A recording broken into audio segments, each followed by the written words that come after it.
Hi, I'm Yiqu, a PhD student at Auto University. I'm going to talk about our paper, Investigating Positive and Negative Qualities of Human-in-the-Loop Optimization for Designing Interaction Techniques. Designers often need to explore vast design spaces for finding the best parameter setting for an interaction technique. For example, designing the vibration on a smartwatch needs to configure the vibration amplitude, duration, and repetition.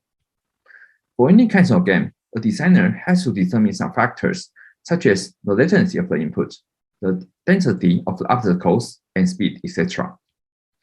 And all kinds of input have some internal parameters that require a base setup. Such design optimization is a common step in all design workflows. And so far, this process is majorly guided by the designer. Typically, a designer will propose a design parameter X, which is based on their knowledge and intuition. Then the interface will be configured according to a parameter.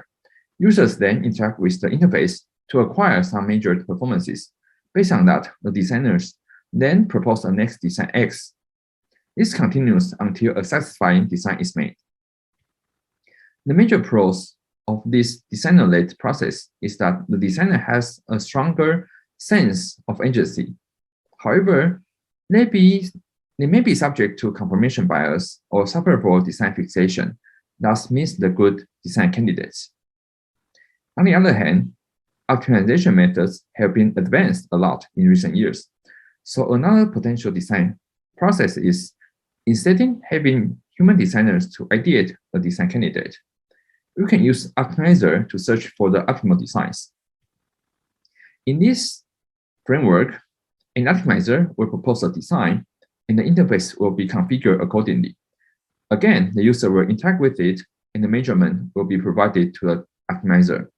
Then the optimizer will observe the performances and propose another design parameter. All these form a human-in-the-loop optimization. So far, no study has compared the optimizer-driven design process to a designer-led process. We hypothesize that optimizer will avoid design fixation and search the design space more systematically. But at the same time, the designer will lose the agency and engagement from the design process. Our paper contributes an experiment that compares these two conditions on a 3D touch interaction with 40 novice designers. Before diving into the study, we must mention the optimization method we employed. We chose multiple objective Bayesian optimization. There are several reasons. First, Bayesian optimization is designed to optimize for a black box function, so it requires very little assumption. Secondly, previous works have shown that among all black box optimization methods, Bayesian optimization has very promising performances. Lastly, it is able to capture the noise behaviors from users. Specifically, we chose multiple objective Bayesian optimization, also known as mobile. The reason is that a lot of time, designers deal with not just singular objective, but multiple. Mobile is ideal to deal with such scenarios. The basic principle is that instead of searching for a single optimal point, mobile searches for the Pareto optimal designs, which are the best trade-off of all the designs. Now we can move on to the study. A quick summary of the major findings. Optimizer-driven design delivers better outcome in terms of the major performances. However, the subjective experience of the designer is worse. Also, mobile promotes wider exploration of the design space. We selected a 3D touch interaction as a design challenge.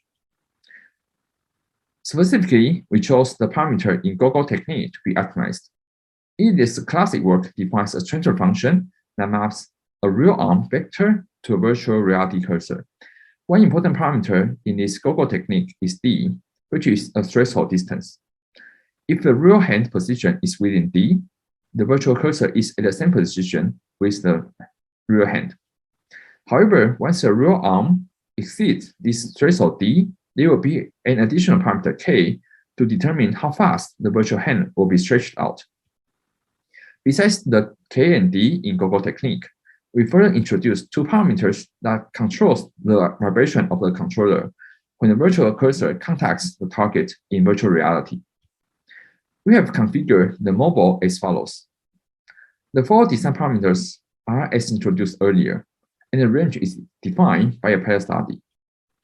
The 2 objective functions we made is speed, which basically maps the completion time, and accuracy, which linearly map to the selection spatial error. We configure mobile as such, but please check our paper for more details. Our experiment setup is 40 novice designers were invited to perform optimization tasks where they are their own users. And they are asked to optimize for the 2 objectives as we just introduced. It is a between-subject study design. Besides measuring the performances, we further measure the creativity and workflow they perceive by questionnaires. Here are the results. To summarize, while both conditions led to comparable speed, mobile resulted in better accuracy. Further, mobile successfully reduced the mental load and efforts during the design process. On the other hand, designer-led process has higher rating in subjective feedback. It has significantly higher agency and ownership, and also leads to higher expressiveness.